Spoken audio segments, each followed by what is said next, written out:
Welcome to another episode of Photographers to Know, brought to you by Film Supply Club. This episode, we are going to be talking about photographer Dorothea Lang.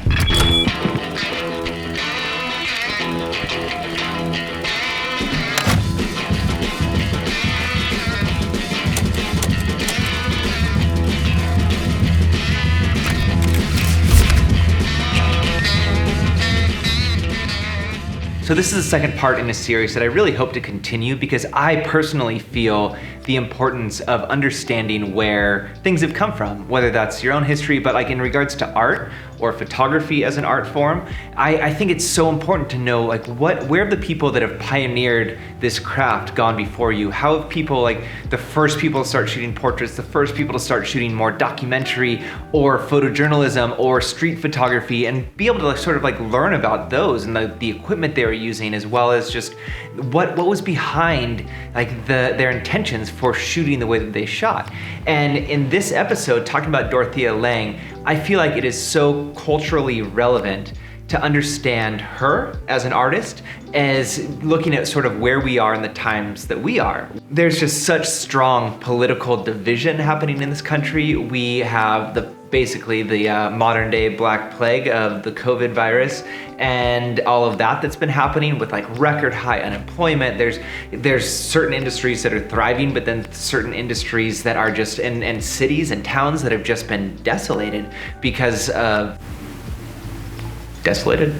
I don't know the word, dismantled, destroyed, wrecked, but so Dorothea Lang, she was a photographer she was a portrait photographer in the early 1900s that was in San Francisco shooting very wealthy, elite San Francisco people. And as the Great Depression happened, and if you sort of study that, the middle of the country, people started migrating because farms were just like gone. You hear the Dust Bowls and all of that, and people were migrating to California looking for work, hoping for work. And she started shooting people outside of her window, like that were standing in the bread lines and the soup kitchens and basically trying to get food because they had no work. And she had some really famous photographs, like the one where there's this entire crowd and there's one man facing the opposite direction, leaning against a fence post. And she started capturing the essence of what was happening, and she became enthralled with that. So out of the personal work that she was creating out of her own interest, she ends up getting a job. She ends up getting hired by the Resettlement Administration. Later becomes known as the Farm Security Administration, it was established to help raise awareness and money for farms that were in need and farmers that were in need. But so she traveled the country photographing and documenting the hard times that were created by the Great Depression. During this time is when she created one of her most famous photographs called The Migrant Mother. The lady's name, who was known now as the Migrant Mother, her name was Florence Owens Thompson. She had children, I think she had about 7 children, and Lang said that she came up and she took about 5 photos of this lady with her children, and it really became an iconic image of the Great Depression.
Looking back, we're coming up on 100 years. We're about 90 years out from when these photographs were being made, the Great Depression. And again, just to be thinking about like these modern times that we're in, there's a lot to photograph. There's a lot of hardships. If you're in a big city right now, I was just photographing in LA, which is a video that's gonna be coming out pretty soon.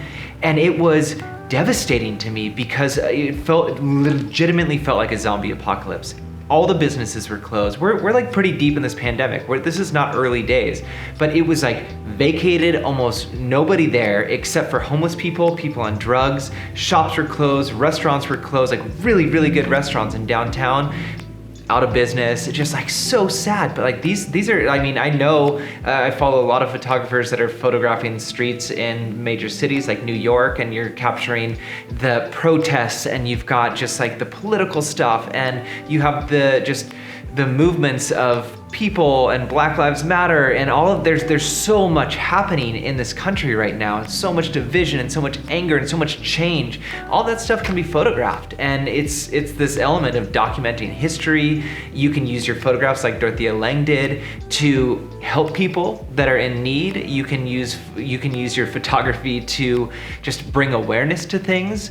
That's what a lot of photojournalists do. But I don't know, hopefully this was just something for you to look at, like, oh wow, like this is someone's personal work that became their life career.